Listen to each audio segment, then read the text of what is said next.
Hello बच्चों, welcome to अदेनिस classes. तो आज हम लेकर आए हैं बायोलॉजी का लास्ट वीडियो, जो आपके बोर्ड एग्जाम के लिए बहुत ज़रूरी वीडियो है। इसको देख के जाना, यहाँ से आपके एग्जाम में 100% गारंटी है कि क्वेश्चन फंसना ही फंसना है, आएगा ही आएगा। इसलिए इस वीडियो को बार बार देखिएगा और आपके बोर्ड एग्जाम के लिए बहुत बेनिफिशियल रहेगा ये।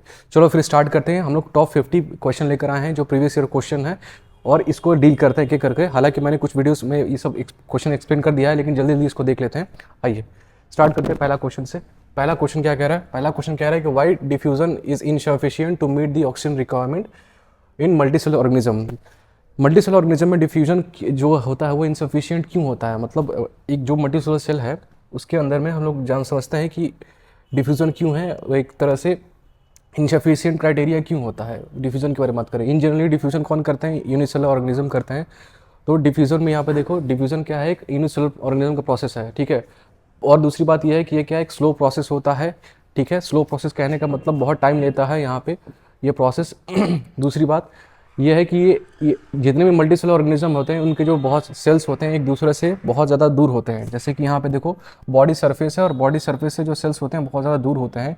इसलिए डिफ्यूज़न यहाँ से अगर ऑक्सीजन गैस का हो रहा है तो बहुत धीरे धीरे करके नीचे जितने भी सेल्स होंगे वहाँ पे पहुँचेगा। ये किसके लिए है? ये मल्टीसेलुलर ऑर्गेनिज्म के लिए, ठीक है। तो एक तरह से ऑक्सीजन को यहाँ पे आखिरी जो सेल प्रेजेंट होगा वहाँ पे पहुँचने में बहुत टाइम लग जाता है, ठीक है। तो इतना समझना नहीं, सीधे आपको समझिए कि मल्टीसेलुलर ऑर्गेनिज्म क्या है। इनके सेल्स होते हैं बहुत दूर होते हैं बॉडी सर्फेस से, और ऑक्सीजन की जो रिक्वायरमेंट होती है वो बहुत ज़्यादा होती है, ठीक है।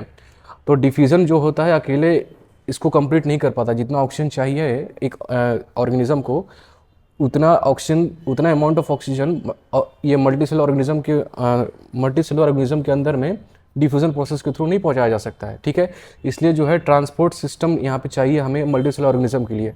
ओके, नेक्स्ट क्वेश्चन देखते हैं। अगला क्वेश्चन आ जाओ। अगला क्वेश्चन क्या कह रहा है कि explain the process of nutrition in amoeba. ये कितनी बार आ चुका है, ठीक है। अमीबा क्या ऐसा न्यूट्रिशन होता है? तो इसके अंदर होलोजोइक न्यूट्रिशन होता है। होलोजोइक न्यूट्रिशन में सबसे पहले क्या होगा? फूड का इंजेक्शन होगा।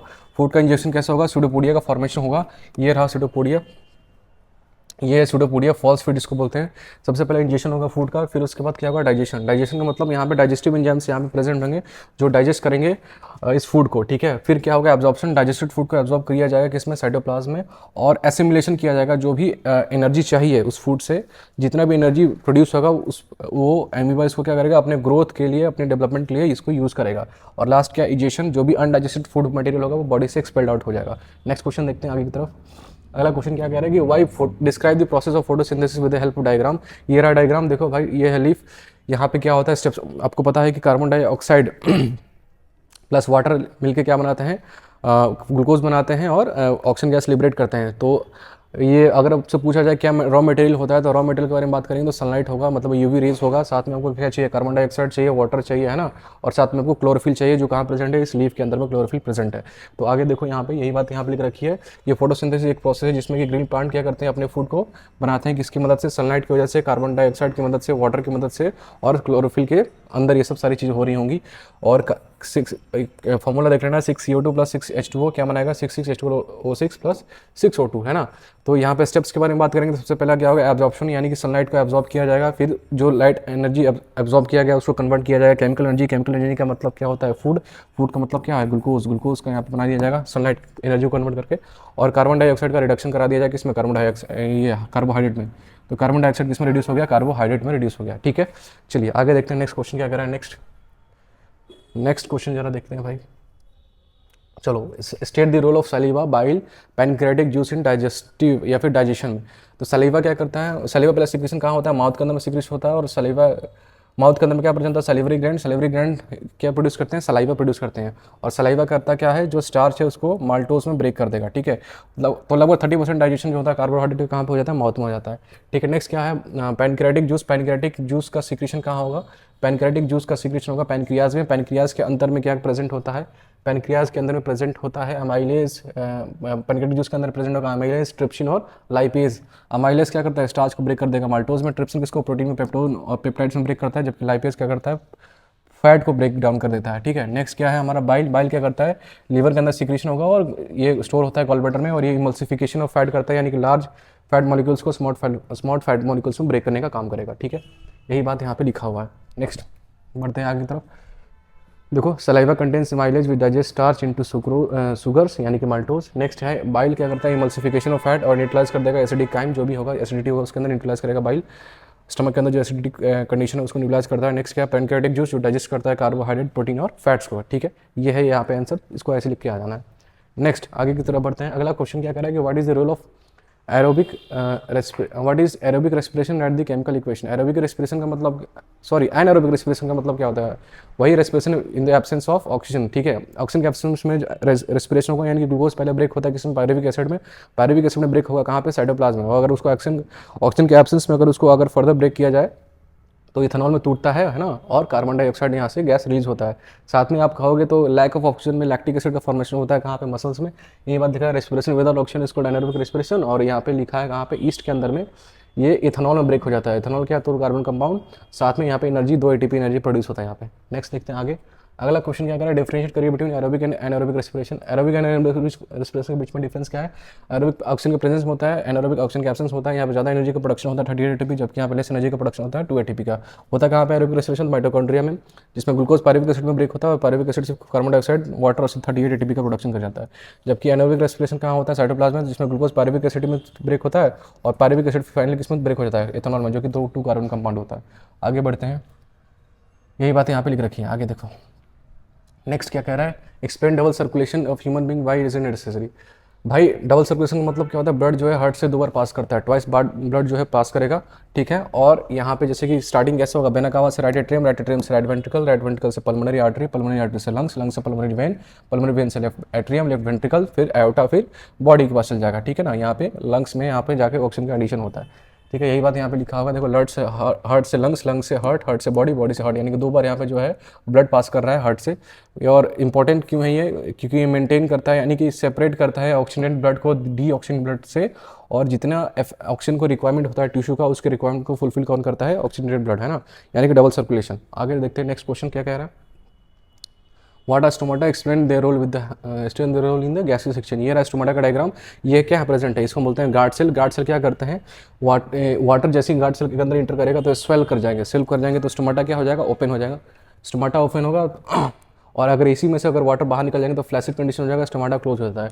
स्टोमाटा का रोल क्या करता है, अपटेक करवाता है कार्बन डाइऑक्साइड का, रिलीज करवाता है ऑक्सीजन गैस का, और ट्रांसपिरेशन कराता है ना, यानी कि loss of water from the surface of leaf, transpiration कराएगा, ये इसके रोल ऑफ फंक्शन है गैसेस एक्सचेंज में। ठीक है, यहाँ पे ये दिख रहा है, स्टोमाटा और microscopic pores present on the leaf surface, function है exchange of gases, carbon dioxide और ट्रांसपिरेशन। और गार्ड सेल क्या करता है, रेगुलेट करता है opening and closing of stomata. Next question क्या है, explain excretion in the human being with the help of labelled diagram. देखो एक्सक्रीशन का मैंने यहाँ पे बनाया नेफ्रॉन का डायग्राम। ये क्या है, इसको बोलते हैं हम लोग बॉमन्स कैप्सूल। ऊपर की तरफ है ग्लोमेरुलस, यहाँ से ब्लड फिल्टर होकर इस बॉमन्स कैप्सूल में आता है, फिल्ट्रेट से इधर नीचे की तरफ आता है। ये क्या है, इसे हम बोलते हैं पीसीटी, यानी कि प्रॉक्सिमल कन्वॉल्यूटेड ट्यूब्यूल।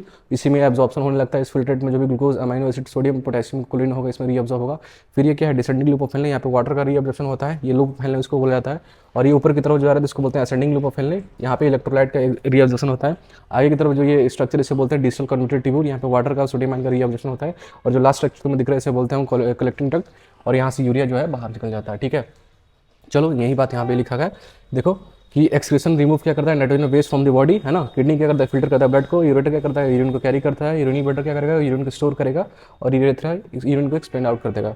ठीक है, और नेफ्रॉन आपको पता है स्ट्रक्चर एंड फंक्शन यूनिट क्या होता है, किडनी का होता है। ठीक है, चलिए अगला एक क्वेश्चन क्या है कि draw a level diagram of the human heart and explain it's working. ये रहा ह्यूमन हार्ट का डायग्राम। और आपको पता हो ह्यूमन हार्ट के अंदर कितने चेंबर होते हैं, 4 चेंबर होते हैं, 2 एट्रियम होता है और 2 वेंट्रिकल्स होता है। तो ये राइट एट्रियम, लेफ्ट एट्रियम, और ये है राइट वेंट्रिकल, लेफ्ट वेंट्रिकल्स, है ना। डी ऑक्सीजन ब्लड कहाँ पे आता है, किसके थ्रू, वेना कावा के थ्रू आता है, राइट एट्रियम में। राइट एट्रियम से ब्लड जाता है राइट वेंट्रिकल, राइट वेंट्रिकल से ब्लड जाता है कहाँ पे, पल्मोनरी आर्टरी। पल्मोनरी आर्टरी से चल जाएगा लंग्स में, लंग्स में वहाँ पे गैसेस एक्सचेंज होगा, वहाँ से जो कार्बन डाइऑक्साइड होगा इस डीऑक्सीजन ब्लड से वो कहाँ चल जाएगा, लंग्स में चला जाएगा। और यहाँ से लंग्स से क्या आ जाएगा, ऑक्सीजन गैस आ जाएगा कहाँ पे, इस ब्लड में। और इस ब्लड को हम क्या बोलते हैं, ऑक्सीजनेटेड ब्लड, जो पल्मोनरी वेन से कहाँ पे आएगा, लेफ्ट एट्रियम, लेफ्ट एट्रियम से कहाँ पे जाएगा, लेफ्ट वेंट्रिकल, और लेफ्ट वेंट्रिकल से फिर आपके यहाँ पे आयोटा के थ्रू पूरे बॉडी में ये चला जाएगा। ठीक है, आयोटा के थ्रू पूरे बॉडी में चला जाता है। ठीक है, चलो ये डायग्राम है। यहाँ पे देखो क्या लिखा हुआ है कि ह्यूमन हार्ट के अंदर 4 चेंबर है, right atrium, right ventricles, left atrium, left ventricles. Working कैसे है, देखो डीएक्शन ब्लड कहाँ जाता है, राइट एट्रियम में, राइट एट्रियम से फिर ब्लड जाएगा राइट वेंट्रिकल्स, राइट वेंट्रिकल से ब्लड फिर चल जाएगा लंग्स में। ऑक्सीजन ब्लड कैसे आएगा, तो लंग्स से फिर कहाँ आता है, लेफ्ट एट्रियम से लेफ्ट वेंट्रिकल, फिर बॉडी में चल जाता है ना।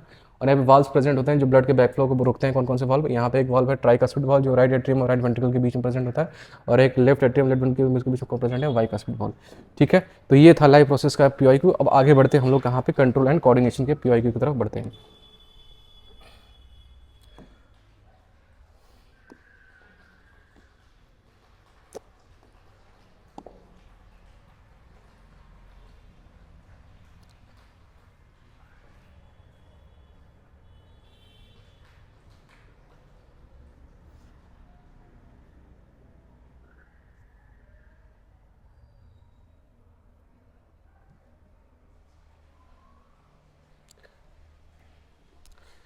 ठीक, आ जाओ।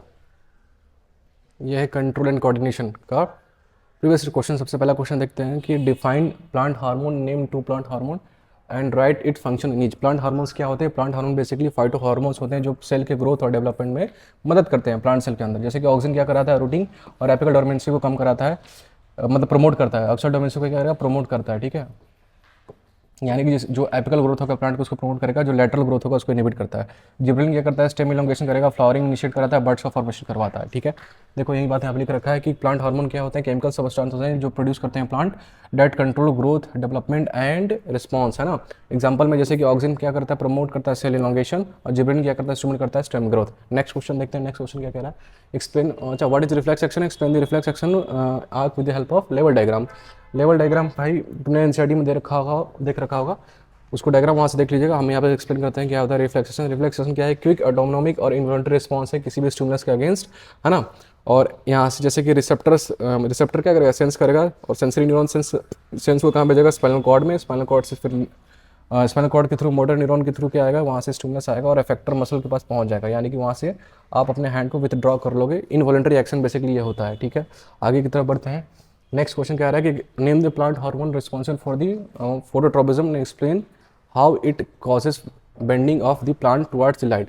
तो वो प्लांट हार्मोन जो कि रिस्पॉन्सिबल फोटोट्रोपिज्म के लिए, तो हम उसको बोलते हैं हार्मोन है सिंथेसिस। ये कहाँ सिंथेसिस होता है, तो टिप ऑफ द प्लांट में सिंथेसिस होता है। ये है प्लांट, इसके ऊपर यहाँ पे है मतलब प्लांट के शेडेड एरिया में आपका सिंथेसिस होगा ऑक्सीजन, और टिप के मूवमेंट के लिए रिस्पॉन्सिबल होता है ना, मूवमेंट ऑफ टिप, यानी कि सनलाइट के रिस्पॉन्स में इसका मूवमेंट होता है। देखो यहाँ पे लिखा है कि ऑक्सीजन कंट्रोल करता है फोटोट्रोपिज्म।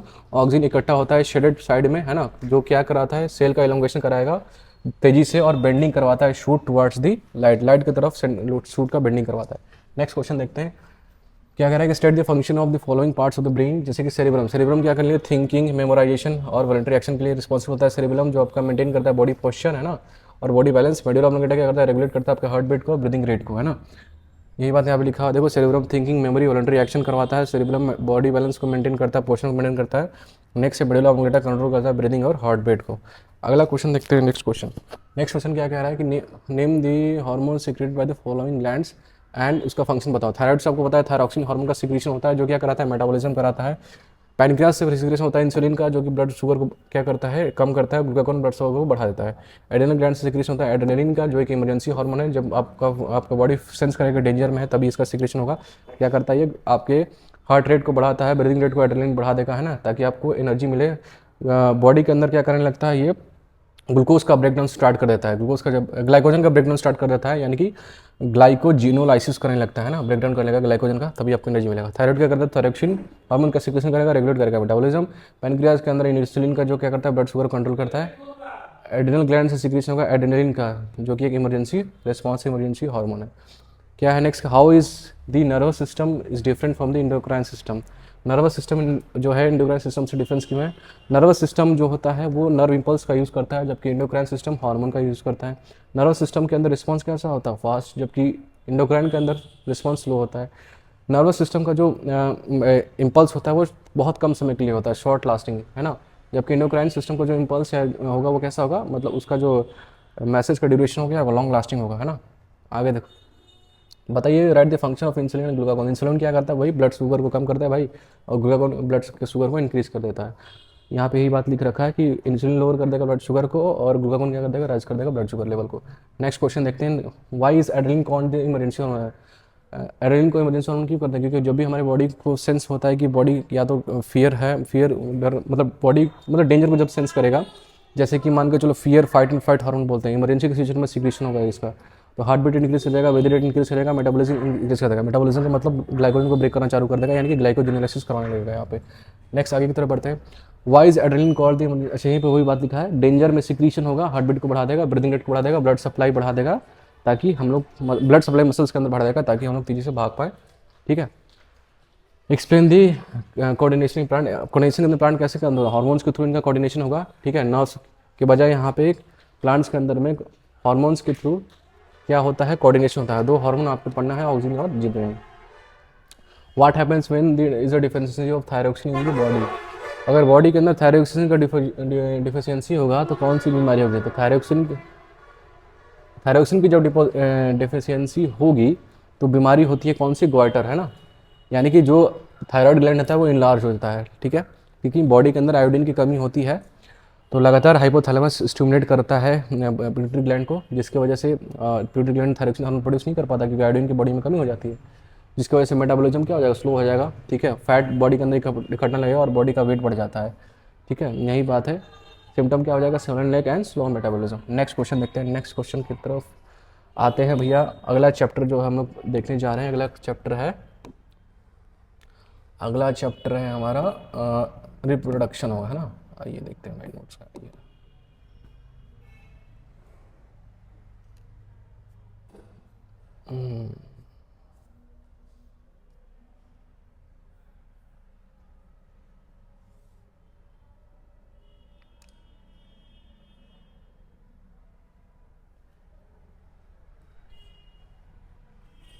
चलिए, पहला क्वेश्चन है कि व्हाट इज पोलिनेशन, डिफरेंस बताओ सेल्फ पोलिनेशन और क्रॉस पोलिनेशन। पोलिनेशन का मतलब क्या होता है, transfer of pollen grain from anther to stigma, ठीक है। और दो तरह का पोलिनेशन होता है, एक सेल्फ पोलिनेशन होता है, क्रॉस पोलिनेशन। सेल्फ पोलिनेशन का मतलब होता है सेमी फ्लावर, एक ही फ्लावर के ऊपर एंथर प्रेजेंट है, एक ही फ्लावर के ऊपर आपका ये जो फीमेल पार्ट है कार्पेल प्रेजेंट होता है और एक ही फ्लावर पे स्टैमेन प्रेजेंट होता है, तो एंथर से पोलन ग्रेन निकल के उसी फ्लावर के कार्पिल या पिस्टिल पर चला जाए, उसको हम क्या बोलते हैं, सेल्फ पोलिनेशन।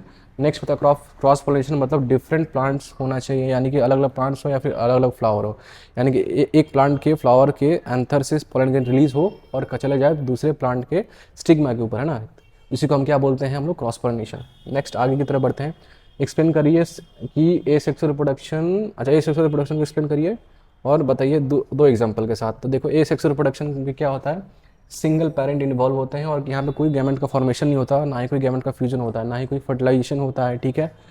और यहाँ पे जो ऑफस्प्रिंग बनेंगे वो कैसे होते हैं, आइडेंटिकल ऑफस्प्रिंग का फॉर्मेशन होता है, ठीक है। एग्जांपल में जैसे हो गया बाइनरी फ्यूजन कहाँ देखने मिलेगा, अमीबा के अंदर, और बडिंग जो कहाँ देखने मिलेगा आपको, ईस्ट के अंदर में।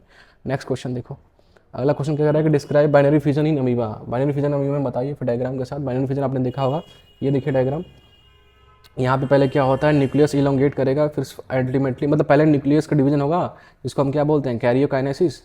न्यूक्लियस का पहले डिवीजन होता है, फिर उसके बाद होता है क्या, साइटोप्लाज्म का डिवीजन। कुछ समय बाद साइटोप्लाज्म का डिवीजन हो जाएगा, यानी कि यहाँ पे हो जाएगा साइटोकाइनेसिस। साइटोप्लाज्म डिवाइड कर गया यहाँ पे, साइटोकाइनेसिस यानी कि दो डॉटर सेल का यहाँ पे फॉर्मेशन हो गया, ठीक है। यही बात है, हम लिखा कि binary fusion amoeba is a sexual reproduction. आपको पता है एक सेक्सुअल रिप्रोडक्शन होता है जहाँ पे एक पेरेंट सेल क्या होता है, स्प्लिट कर जाता है दो आइडेंटिकल डॉटर सेल में, ठीक है।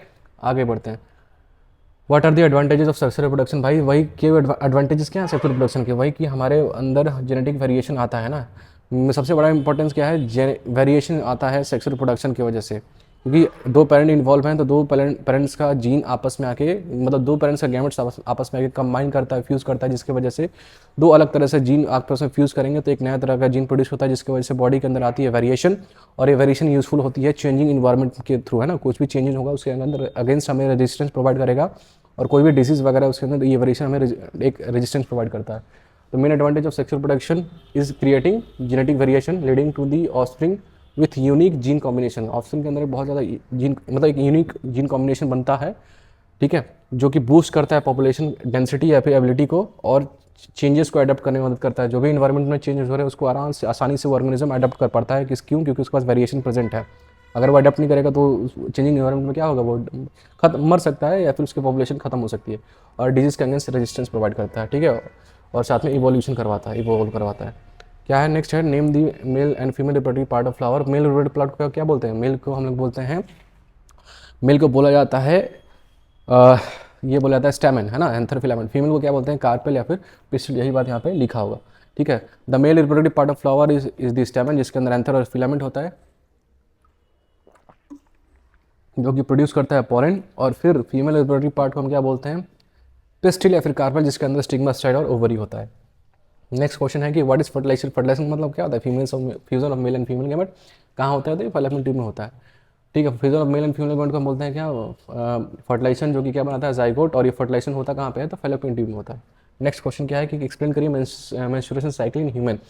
तो आपको पता है कि भाई मेंस्ट्रुअल साइकिल क्या है, एक मंथली प्रोसेस होता है, ठीक है, जिसमें हर महीने फीमेल क्या होती है, प्रिपेयर करती है खुद को किसके लिए, एक की प्रेगनेंसी के लिए प्रिपेयर करती है फीमेल, मतलब बॉडी जो होता है फीमेल का वो प्रिपेयर करता है कि प्रेगनेंसी हो ठीक है। लेकिन अगर मान के चलो प्रेगनेंसी नहीं होती है, अच्छा वैसे उसमें होता है क्या है, क्या क्या इसमें प्रिपरेशन होता है, जैसे कि इंडोमेट्रियम की जो लाइनिंग होती है, मतलब यूटेरस की जो लाइनिंग होती है इंडोमेट्रियम, उसको थिक किया जाता है, कैसे, वहाँ पे ब्लड सप्लाई को बढ़ा दिया जाता है ना, और कुछ हार्मोनल चेंजेस होता है, ठीक है, जैसे कि ईस्ट्रोजन एक हार्मोन होता है फीमेल के अंदर जो इंडोमेट्रियम की लाइनिंग को इंक्रीज करवाता है ना। तो हार्मोनल चेंजेस होते हैं इसके अंदर, और ठीक है, और जिसमें एक मैच्योर एग क्या होता है, मैच्योर एग फैलोपियन ट्यूब में आता है, और यूटेराइन वॉल क्या हो जाती है, थिक हो जाती है। अगर फर्टिलाइजेशन हो जाएगी तो वही जो मैच्योर मतलब जाइगोट बन जाएगा फैलोपियन ट्यूब में, और वही जाइगोट आके कहाँ के इम्प्लांट कर जाता है, कहाँ पे, यूटेरस के ऊपर इम्प्लांटेशन हो जाएगा यहाँ पे। What are the contraceptive method and name two what are contraceptive method. Contraceptive मतलब क्या होता है, हम क्या करते हैं, अनवांटेड प्रेगनेंसी से बचने के लिए कंट्रासेप्टिव मेथड का यूज़ करते हैं। तो दो आपसे पूछा है कंट्रासेप्टिव मेथड, देखो contraceptive methods are the method use to prevent pregnancy by stopping fertilisation. Fertilisation को रोक के प्रेगनेंसीज को प्रिवेंट किया जाता है। दो तरह का कंट्रासेप्टिव मेथड होता है, एक हमारा कॉन्डम्स है ना, दो तरह का डिवाइस होता है, कॉन्डम है, एक हमारा ओरल कंट्रासेप्टिव पिल्स है, ठीक है। नेक्स्ट क्वेश्चन है कि what is reproduction, why is reproduction important for organism. भाई क्यों और इम्पॉर्टेंट है भाई, क्योंकि स्पीसीज का कंटिन्यूटी मेंटेन रहे, है ना, अपना ऑर्गेनिज्म अपना क्या चाहता है कि उसकी कंटिन्यूटी मेंटेन रहे, लगातार उसकी स्पीसीज जो है इस अर्थ पे, या फिर उसका जो पॉपुलेशन है वो मेंटेन रहे। इसकी वजह से सेक्स रिप्रोडक्शन इंपॉर्टेंस है। साथ में न्यू इंडिविजुअल का फॉर्मेशन होता है, ठीक है, समझ में आया। लगातार अगर न्यू इंडिविजुअल का फॉर्मेशन हो रहा है, रिप्रोडक्शन चल रहा है, तो उसका जो पॉपुलेशन होगा वो एक्सटेंट होने से बच जाएगा। साथ में पॉपुलेशन मेंटेन हो रहा है, ठीक है, और सेक्सुअल रिप्रोडक्शन की वजह से यहाँ पे वेरिएशन आ रहा है, जो जिसकी वजह से ऑर्गेनिज्म जो है चेंजिंग इन्वायरमेंट में खुद को अपने आप को आराम से अडॉप्ट करवा सकता है, ठीक है। नेक्स्ट क्वेश्चन पूछा जा रहा है कि डिफरेंशिएट करिए सेक्सुअल और एसेक्सुअल रिप्रोडक्शन में। तो आपको पता है सेक्सुअल रिप्रोडक्शन में क्या होता है, दो पैरेंट इन्वॉल्व होते हैं, और यहाँ पे गैमेट्स का फॉर्मेशन होता है, फिर गैमेट्स का फ्यूजन होगा, इनकी फर्टिलाइजेशन होता है, साथ ही में यहाँ पे सिमिलर ऑफस्प्रिंग बनते हैं ना, यहाँ पे सिमिलर ऑफस्प्रिंग बनेंगे, यहाँ पे ऑफस्प्रिंग बनते हैं, जबकि यहाँ पे ऑफस्प्रिंग बनेंगे, है ना। इसको थोड़ा सा ऐसे कर दो भाई, हाँ। नेक्स्ट क्या, एसेक्सुअल का मतलब क्या, एसेक्सुअल में सिर्फ एक पेरेंट इन्वॉल्व होते हैं, और यहाँ पे कोई गैमेट्स का प्रोडक्शन नहीं होता, तो कोई वेरिएशन नहीं होगा, यानी कि यहाँ पे आइडेंटिकल ऑफस्प्रिंग बनते हैं यहाँ पे, है ना, आइडेंटिकल ऑफस्प्रिंग बनेंगे कहाँ पे, आपके एसेक्सुअल प्रोडक्शन में, ठीक है। आगे बढ़ते हैं, नेक्स्ट चैप्टर जो है हमारा, अगला चैप्टर है भाई, नेक्स्ट चैप्टर जो है हम लोग करने जा रहे हैं, हेरिडिटी को पढ़ने जा रहे हैं। आइए देख लेते हैं हेरिडिटी, इसका भी पीवाईक्यू देख लेते हैं।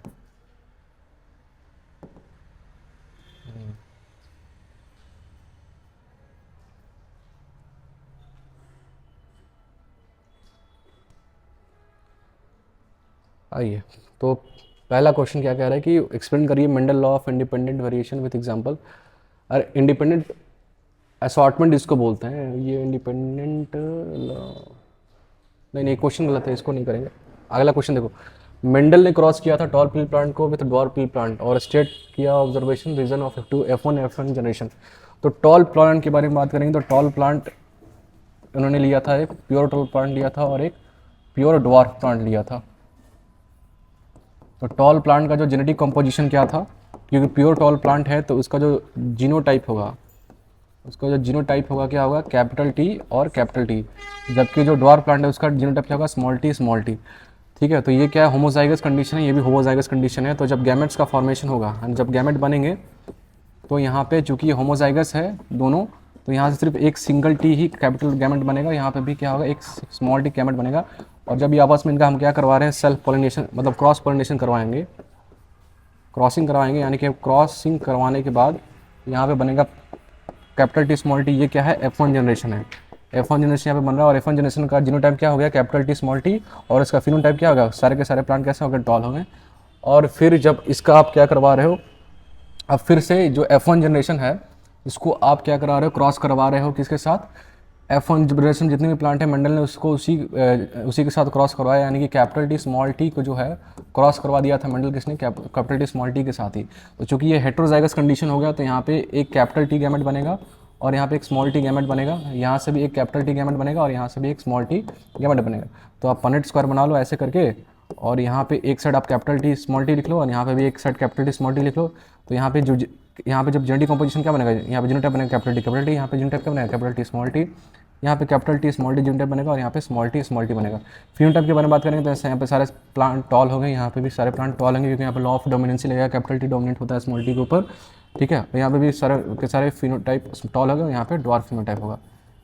तो आपसे पूछ लिया जाता है कि बताइए फिनोटिपिक रेशियो कितना है। फिनोटिपिक रेशियो मतलब एक्सटर्नल अपीयरेंस। तो कितने प्लांट यहाँ पर दिख रहे हैं अपीयरेंस में, 3 प्लांट टॉल दिख रहे हैं 4 में से और एक यहाँ पर ड्वार्फ दिख रहे हैं। 3 है हमारे टॉल और एक है 4 में से क्या है, एक ड्वार्फ है। ये फिनोटिपिक रेशियो। और आपसे पूछ लिया जीनोटाइपिक रेशियो कितना होता है, तो जीनोटाइपिक देखो, जीनोटाइप कैपिटल टी वाला एक ही है, फिर उसके बाद कैपिटल टी स्मॉल टी वाले 2 जीनोटाइप हैं और स्मॉल टी वाले 1 हैं। यानी कि ये हो गया कैपिटल टी वाला 1, यहाँ पे कैपिटल टी स्मॉल टी वाला 2 और यहाँ पे स्मॉल टी वाला 1, ठीक है। समझ में आया। आगे बढ़ते हैं नेक्स्ट क्वेश्चन। नेक्स्ट क्वेश्चन हमारा क्या, वही बात लिखा हुआ है कि पेरेंटल क्रॉस हुआ टॉल प्लांट और डॉर्फ प्लांट के बीच में। F1 जनरेशन में सारे प्लांट टॉल मिल गए, F2 जनरेशन में डॉर्फ प्लांट और डॉर्फ टॉल और डॉर्फ पर 3:1 हो गया। और टॉलनेस यहाँ पे क्या बता रहा है, लॉ ऑफ डोमिनेंसी बता रहा है, जबकि रिसेसिव क्यों हो रहा है, वहाँ पे रिसेसिव जीनोटाइप प्रेजेंट है इसलिए, स्मॉल टी प्रेजेंट इसलिए। Define genetics and what are gene. Genetics का मतलब क्या होता है, study of heredity and variation, इसको हम लोग जेनेटिक बोलते हैं। जीन क्या होता है, unit of heredity that control traits, जो भी ट्रेट्स होता है उनको कंट्रोल कौन करता है, जीन। अगला क्या है, लोकेशन कहाँ प्रेजेंट होता है तो क्रोमोसोम के ऊपर, है ना, और क्रोमोसोम कहाँ पे है तो न्यूक्लियस के अंदर में। नेक्स्ट क्वेश्चन क्या कह रहा है कि एक ग्रीन प्लांट है, एक ग्रीन स्टेम्ड है ना, एक प्लांट जिसका स्टेम कैसा है, इसका है स्टेम जी, मतलब ग्रीन है, कैपिटल जी। टोमेटो प्लांट है और इसको क्रॉस करवाया जा रहा है कि इसके साथ पर्पल स्टेम प्लांट। पर्पल के लिए हम लोग यहाँ पे लिखा है पर्पल स्टेम्ड प्लांट है।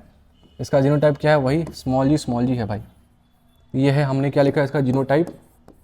और फिर आपको पता है जब ये गैमेट्स बनाएंगे, है ना, जब इनका गैमेट्स का प्रोडक्शन होगा तो गैमेट्स में देखोगे तो क्या ये भी होमोजाइगस है, ये भी होमोजाइगस। तो यहाँ पर सिर्फ कैपिटल जी आएगा, यहाँ है तो सिर्फ कैपिटल जी आएगा क्योंकि होमोजाइगस कंडीशन, और यहाँ पे स्मॉल जी आएगा। तो दोनों को जब क्रॉस कराओगे तो यहाँ पे क्या बन जाएगा, कैपिटल जी स्मॉल जी। तो यहाँ पे लॉ ऑफ डोमिनेंस लगाओगे तो कैपिटल जी जब डोमिनेट कर रहा है किसके ऊपर, स्मॉल जी के ऊपर, तो यहाँ पे फिनोटाइप कैसा आएगा, सारे के सारे कैसे मिलेंगे, ग्रीन स्टेम्ड प्लांट मिलेंगे आपको, है ना, ग्रीन स्टेम्ड प्लांट मिलेंगे ये सारे के सारे। ये क्या है, ये है आपका ये इसने यहाँ पे आपने कराई क्रॉसिंग, है ना। तो ये आपका क्या है, F1 जनरेशन आया, F1 जनरेशन या फिर F1 प्रोजनी आया यहाँ पे, आप जो भी कह लो। फिर आप क्या कराओगे, इस F1 जनरेशन वाले प्लांट को ही उसी के जनरेशन से क्रॉस करा दोगे, यानी कि कैपिटल जी स्मॉल जी को क्रॉस करा दो कैपिटल जी स्मॉल जी के साथ। ओ भाई आ जाओ, हाँ कैपिटल जी स्मॉल जी के साथ आ जाओ। तो ये आपको पता है हेट्रोजाइगस कंडीशन है, तो यहाँ पे कैपिटल जी बनेगा एक जीनोटाइप, एक स्मॉल जी बनेगा, फिर यहाँ पे कैपिटल जी बनेगा और फिर यहाँ पे स्मॉल जी बनेगा। तो वही पनेट स्क्वायर बना दो। पनेट स्क्वायर में आपको पता है एक तरफ कैपिटल जी, यहाँ पे स्मॉल जी, यहाँ पे भी लिख लो कैपिटल जी, यहाँ पे स्मॉल जी। तो यहाँ पे सारे सारे जी कैपिटल हो जाएंगे, यहाँ पे कैपिटल जी स्मॉल जी, यहाँ पे फिर होगा कैपिटल जी स्मॉल जी और यहाँ पे स्मॉल जी। तो कैपिटल जी वाला कौन से प्लांट है, कैपिटल जी वाले ग्रीन वाले हैं, ग्रीन स्टेम्ड प्लांट है। तो ये सारे के सारे कैसे हैं, ग्रीन। ये वाले कैसे हैं, पर्पल। कैपिटल जी, अच्छा कैपिटल जी स्मॉल जी है तो यहाँ पे भी लॉ ऑफ डोमिनेंस लगेगा, तो सारे के सारे प्लांट कैसे हो जाएंगे, ग्रीन हो जाएंगे, ग्रीन स्टेम्ड हो जाएंगे, ये भी ग्रीन स्टेम्ड हो जाएंगे। और जहाँ पे स्मॉल जी आया है, यहाँ के सारे प्लांट कैसे हो जाएंगे, पर्पल कलर के हो जाएंगे, पर्पल स्टेम्ड, जिसको हम लोग बोल रहे हैं पर्पल स्टेम, है ना। यानी कि रेशियो यहाँ पे क्या बन जाएगा, वही सेम 3:1। 3 प्लांट कैसे हो जाएंगे, ग्रीन हो जाएंगे और एक प्लांट हमारा कैसा है, पर्पल हो जाएगा, यही है, ठीक है। आगे की तरफ देखो, यहीं पे बात है, जी को क्रॉस कराओगे तो सारे के सारे ग्रीन प्लांट मिलेंगे F1 जनरेशन में आपको, और F2 जनरेशन में 3 ग्रीन और एक पर्पल प्लांट। कंक्लूजन क्या है भाई, कि ग्रीन कलर है हमारा डोमिनेंट स्टेम में, ठीक है। अगला क्वेश्चन क्या है कि विच स्टेटमेंट अबाउट डीएनए ने, अच्छा स्टेटमेंट कहाँ है अभी, स्टेटमेंट आगे है। तो डीएनए क्या प्रेजेंट होता है, साइटोप्लाज्म में? नहीं, बहुत गलत बात है, साइटोप्लाज्म में थोड़ी डीएनए प्रेजेंट होता है, ये डीएनए प्रेजेंट होगा कहाँ पे, न्यूक्लियस के अंदर में, ठीक है। अगला क्वेश्चन देखो, अगला क्वेश्चन कह रहा है how is the sex of a child determined in human. Sex of the child कौन डिटरमाइन करता था, sex of the child determine करने में रोल होता है फादर का, क्योंकि फादर के पास क्या प्रेजेंट है, हेट्रोजाइगस गैमेट्स प्रेजेंट होता है, ये रहा हेट्रोजाइगस। जबकि मदर के पास क्या प्रेजेंट है, सिर्फ और सिर्फ क्या है, XX क्रोमोसोम प्रेजेंट होता है। तो यहाँ पे होमोजाइगस कंडीशन होगा। तो हेट्रोजाइगस यानी कि यहाँ पे X क्रोमोसोम भी बन सकता है और एक Y क्रोमोसोम भी बन सकता है, जबकि मदर क्या बनाएगी, सिर्फ और सिर्फ X ही क्रोमोसोम कराएगी बनाएगी। तो यहाँ पे जब क्रॉसिंग कराओगे यहाँ पे तो यहाँ पे क्या बनेगा, एक्स एक्स बनेगा, और इसका इसका जब क्रॉसिंग करा होगा इसके साथ यहाँ पे बनेगा एक्स वाई, यानी कि यहाँ पे ये बन जाएगी गर्ल और यहाँ पे ये बन जाएगा बॉय। यानी कि सेक्स ऑफ द चाइल्ड, यानी कि चाइल्ड का जो सेक्स हो गर्ल हो गया, गर्ल होगी या बॉयज़ होगा, वो किस बात पर डिपेंड कर रहा है, तो फादर के जीनोटाइप पर डिपेंड कर रहा है ना, फादर ही डिटरमाइन करता है। ठीक है, यहाँ पे यही बात लिखी होगी कि फादर कंट्रीब्यूट क्या करता है एक्स और वाई, इसलिए sex of the child is determined by the father. ठीक है, अगला क्वेश्चन देखते हैं, what are dominant and recessive trait. Dominant trait और रिसेसिव ट्रेट क्या होता है, और बताइए कि give example for the Mendel experiment. अरे भाई अभी तो भी देखा था, डोमिनेंट ट्रेट मतलब जो खुद को एक्सप्रेस कर पाए किसी दूसरे ट्रेट के प्रेजेंट में, जैसे कि कैपिटल टी स्मॉल टी, ये क्या है, ये डोमिनेंट है, ये किसके ऊपर, स्मॉल टी के ऊपर, तभी तो सारे के सारे प्लांट कैसे होते हैं, डोमिनेंट हो रहे थे, तो डोमिनेंट ट्रेट हो गया। रेसेसिव ट्रेट क्या होता है, एक्सप्लेन तभी होता है कब, जब आपका डोमिनेंट ट्रेट एब्सेंट होगा, जैसे कि डॉर प्लांट। ठीक है, अगला क्वेश्चन क्या है कि list two contrasting character other than height used by Mendel in pea experiment. तो और क्या यूज़ किया था, जैसे कि आप इसने यूज़ किया था शीड का शेप राउंड या रिंकल, और शीड का कलर ग्रीन या फिर येलो। ये देखो शीड शेप राउंड या फिर रिंकल, ये कैरेक्टर यूज़ किया होता, और एक शीड कलर ये येलो है या फिर ग्रीन है, साथ में फ्लावर कलर भी है यहाँ पे लिखा गया है, 3 कैरेक्टर यहाँ पे लिखा गया है। ठीक है, आगे बढ़ते हैं नेक्स्ट। क्या कह रहा है कि explain why F1 progeny from a tall and dwarf pre-plant cross are all but F2 has both tall and dwarf plant. मतलब F1 जनरेशन में जब क्रॉसिंग कराएगी टॉल और डॉर प्लांट का, तो सारे के सारे टॉल क्यों मिल रहे हैं, क्योंकि यहाँ पे सारे क्या लग रहा है, लॉ ऑफ डोमिनेंसी लग रहा है, लॉ ऑफ डोमिनेंसी लग रहा है। लॉ ऑफ डोमिनेंसी का मतलब क्या होता है, लॉ ऑफ डोमिनेंसी का मतलब F1 जनरेशन में क्या मिलता है, कैपिटल टी स्मॉल टी, यानी कि कैपिटल टी स्मॉल टी को डोमिनेट कर रहा है, इसलिए सारे के सारे प्लांट क्या हो रहे हैं, टॉल बन जा रहे हैं। यही बात यहाँ पे लिख रहा है कि F1 प्लांट के पास क्या है, genotype capital T small T है, ये इसके ऊपर डोमिनेंट है, तो सारे के सारे का फिनोटाइप कैसा करके टॉल। जबकि F2 में आपको स्मॉल टी मिल रहा था, जिसकी वजह से एक प्लांट हमारा डॉर्फ हो जा रहा था। ठीक है, चलिए आगे देखते हैं next. Why does sexual reproduction shows more variation than the A sexual. भाई सेक्सुअल रिप्रोडक्शन क्यों ज़्यादा वेरिएशन शो करता है, क्योंकि यहाँ पे 2 पेरेंट इन्वॉल्व होते हैं, है ना, क्योंकि यहाँ पे गैमेट्स का फ्यूजन होता है, 2 मेल गैमेट, एक मदर से गैमेट मिलता है, एक मेल गैमेट मिलता है, एक फीमेल गैमेट मिलता है। मेल और फीमेल गैमेट जब आपस में फ्यूज़ करते हैं तब जाके क्या बनता है, यहाँ पे मेल और फीमेल गैमेट फ्यूज़ करने की वजह से यहाँ पे क्या बनेगा, एक जाइगोट बनता है। ठीक है, तो ये फ्यूजन हो रहा है गैमेट्स का, और 2 अलग तरह का जीन, मेल का अलग जीन है, फीमेल का अलग जीन है, वो कंबाइन होकर यहाँ पे एक नया तरह का जीन बन रहा है जाइगोट के अंदर में, और ये law of independent assortment follow करता है। यानी कि जो गैमेट्स जब फॉर्मेशन होता है गैमेट्स का, तो गैमेट्स एक दूसरे पर डिपेंडेंट नहीं रहते हैं, वो अपने आप सेग्रीगेट कर जाते हैं। ठीक है, अगला चैप्टर भाई है हमारा, कौन सा अगला चैप्टर देख लेते हैं। नेक्स्ट चैप्टर है, नेक्स्ट PYQ है, हम लोग खोल लेते हैं किसका, अगला है, ये था हेरिडिटी था ना, ओके सॉरी ये रिप्रोडक्शन था क्या, नहीं हेरिडिटी था ये। चलो फिर अगला है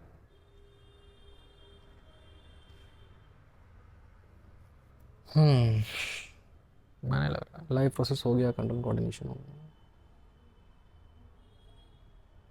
हाउ डू ऑर्गेनिज्म रिप्रोड्यूस हो गया, हेरिडिटी हो गया। तो अगला हमारा है आवर इन्वायरमेंट। नेक्स्ट देख लेते हैं आवर इन्वायरमेंट। ये रहा, चलो देखते हैं आवर इन्वायरमेंट। पहला क्वेश्चन क्या कह रहा है कि what is food chain, give for example. Food chain क्या होता है, तो food chain is a linear sequence of organism in which one organism eats another to obtain energy. Food chain क्या होता है, एक लीनियर सीक्वेंस होता है, यानी एक स्ट्रेट सीक्वेंस होता है, जिसमें एक ऑर्गेनिज्म जो है दूसरे ऑर्गेनिज्म को खाता है, किस लिए, ताकि उसको एनर्जी मिल सके। जैसे ग्रास को खाने वाला कौन है, डियर, और डियर को खाने वाला कौन है, लायन है, यानी कि यहाँ पे एक फूड चेन बन रहा है। नेक्स्ट क्वेश्चन क्या है कि define trophic level, name the first trophic level of the food chain. Trophic level का मतलब क्या होता है कि हर एक step level of food chain weather energy is transferred, इसी को हम क्या बोलते हैं, ट्रॉफिक लेवल। यानी कि ईच स्टेप और level in a food chain where energy is transfer is called trophic level. और द फर्स्ट ट्रॉफिक लेवल को हम क्या बोलते हैं, प्रोड्यूसर। जो जैसा कि अगर टेरेस्ट्रियल, अगर आपसे पूछा जाए कि टेरेस्ट्रियल इकोसिस्टम में कौन है, तो प्रोड्यूसर हो जाएगा ग्रास, मतलब फर्स्ट ट्रॉफिक लेवल। और जब आपको एक्वेटिक पूछ लिया जाए, एक्वेटिक यानी कि वाटर एक्वेटिक इकोसिस्टम में कौन प्राइमरी प्रोड्यूसर होता है, तो एक्वेटिक इकोसिस्टम में आप बोलोगे क्या होता है, तो फाइटोप्लैंक्टॉन्स होते हैं, फाइटोप्लैंक्टॉन्स। ठीक है, आगे बढ़ते हैं नेक्स्ट। अगला क्वेश्चन देखते हैं भाई। नेक्स्ट क्वेश्चन क्या कह रहा है कि why only 10% energy transfer from one trophic level to next trophic level, सिर्फ 10% एनर्जी का ट्रांसफर ही क्यों होता है एक ट्रॉफिक लेवल से दूसरे ट्रॉफिक लेवल? क्योंकि यहाँ पे बहुत सारे ऑर्गेनिज्म क्या करते हैं, जो भी प्लांट प्रोडक्शन फूड का प्रोडक्शन करते हैं, तो वो फूड का प्रोडक्शन के लिए जितना भी एनर्जी मिल रहा है उनको सनलाइट के पास, उसमें से 90% एनर्जी वो खर्च कर देते हैं रेस्पिरेशन में, है ना, ट्रांसपिरेशन में। फिर वो जब फूड पास होगा नेक्स्ट ट्रॉफिक लेवल पर, जो भी उसको डियर खाएगा, तो डियर भी उस फूड से क्या करेगा, अपने लिए एनर्जी कंज्यूम करेगा, लोकोमोशन मूवमेंट करने के लिए, मतलब रनिंग करने के लिए, रेस्पिरेशन करने के लिए, सर्कुलेशन करने के लिए, रिप्रोडक्शन करने के लिए एनर्जी का यूज़ हो रहा है। तो सिर्फ 10% एनर्जी ही डियर से लाइन को ट्रांसफ़र होता है, क्योंकि उसने 90% एनर्जी खुद के लिए ही यूज़ कर लिया। देखो, only 10% of energy is transferred because most of the energy is use by the organism for life process, जैसे कि रेस्पिरेशन हो गया, मूवमेंट हो गया, ग्रोथ हो गया, और लॉस कर दिया जाता है एनर्जी हीट में। नेक्स्ट क्या है, what is food web, how it is different from food chain. Food web क्या होता है और ये फूड चेन से डिफरेंट क्यों है? तो फूड वेब क्या है, एक network of interconnected food chain होता है। एक से ज़्यादा फूड चेन आपस में कनेक्ट हुए क्या बनाते हैं, फूड वेब बनाते हैं। और फूड चेन में आपको पता है कि सिंगल पाथवे होता है एनर्जी फ्लो का, मतलब लायन से डियर, मतलब ऐसे इसका अगर बोलोगे तो कैसे होगा, ग्रासेस को कौन खाएगा, ग्रास को खाएगा डियर, डियर को खाएगा सीधे कौन खाएगा, लायन को। जबकि फूड वेब के अंदर मल्टीपल पाथवे होते हैं एनर्जी फ्लो का, यहाँ पे यानी कि मल्टीपल फूड ऑप्शन प्रेजेंट होता है, ठीक है। इसके अंदर में यानी कि ग्रासेस को कौन खा सकता है, ग्रासेस को खा सकते हैं आपके डियर तो खा रहा है, साथ में यहाँ पे रैबिट भी खा सकता है, रैबिट को कौन खा सकता है, फॉक्स खा सकता है, और फॉक्स को कौन खा लेगा, लायन खा लेगा, है ना। तो लायन क्या करेगा, डियर को भी खा सकते हैं यहाँ पे। तो लायन की तरह लायन के पास दो फूड अवेलेबल है यहाँ पे, है ना, दो पॉसिबिलिटी है फूड के लिए, यानी कि एक से ज़्यादा यहाँ पे पाथवे है एनर्जी फ्लो का, क्योंकि एक से ज़्यादा फूड ऑप्शंस प्रेजेंट है, ठीक है। नेक्स्ट क्या है, explain the role of decomposers in the environment. इन डिकम्पोजर्स का रोल क्या होता है इन्वायरमेंट में, डिकम्पोज करना। जो भी ऑर्गेनिक मैटर है, कॉम्प्लेक्स ऑर्गेनिक मैटर को सिंपल ऑर्गेनिक मैटर में ब्रेक करेंगे, और simple organic matter further simple inorganic matter में टूटते हैं, न्यूट्रिएंट में टूटते हैं, और फिर वो वापस कहाँ चलते हैं, सॉइल में मिल जाता है न्यूट्रिएंट्स, ठीक है। तो यहाँ पे लिखा है डिकम्पोजर्स क्या करते हैं, ब्रेक डाउन करते हैं डेड प्लांट्स और एनिमल्स को सिंपल सब्सटेंसेस में, और फिर रिटर्न करते हैं न्यूट्रिएंट सॉइल में, है ना, और मेंटेन करते हैं nutrient cycle and environmental balance, ठीक है, वही बात है। अगला क्वेश्चन क्या कर रहा है, what is biological magnification and explain with an example. Biological magnification क्या होता है, is biological magnification is the increase in the concentration of harmful chemicals in higher trophic level. Higher trophic level के ऊपर में जो हायर हार्मफुल केमिकल्स जब इकट्ठे हो जाते हैं, वही बेसिकली मिलकर क्या कराते हैं, बायोलॉजिकल मैग्निफिकेशन कराते हैं, ठीक है। यही होता है बायोलॉजिकल मैग्निफिकेशन। जैसे कि आप पेस्टिसाइड वगैरह, इंसेक्टिसाइड वगैरह यूज़ किया जाता है प्लांट्स में, जैसे कि DDT वगैरह हो गया, जो कि इकट्ठा हो जाता है किसके अंदर में, फिश में, और फिश जो खाएंगे उसके थ्रू, फिश के थ्रू उनके बॉडी में, ह्यूमन के बॉडी में चल जाएगा, तो DDT का कंसंट्रेशन जो है ह्यूमन बॉडी में इंक्रीज हो जाएगा, ठीक है। अगला क्वेश्चन क्या है कि how do non biodegradable substances affect the ecosystem. Non biodegradable substances कैसे अफेक्ट करते हैं इकोसिस्टम को? तो नॉन बायोडिग्रेडेबल सब्सटेंस पहले हम बात करेंगे, can be decompose by microorganism. जो बायोडिग्रेडेबल सब्सटेंसेस होते हैं उनको डिकम्पोज किया जा सकता है, ठीक है, जैसे कि वेजिटेबल्स हो गया, है ना, पेल्स हो गए और पेपर हो गए। जबकि नॉन बायोडिग्रेडेबल सब्सटेंसेस को डिकम्पोज नहीं किया जा सकता है, तो वो जैसे कि प्लास्टिक और ग्लासेस होंगे, तो ये क्या करेंगे, इन्वायरमेंट में इकट्ठा होकर पॉल्यूशन क्रिएट करेंगे, ठीक है। चलिए आगे देखो, state 2 measures to reduce the environment pollution. दो ऐसे तरीके बताओ जिससे हम लोग इन्वायरमेंट पॉल्यूशन को रिड्यूस कर सकते हैं। तो पहला, हम लोग प्लास्टिक बैग का यूज़ कम करें।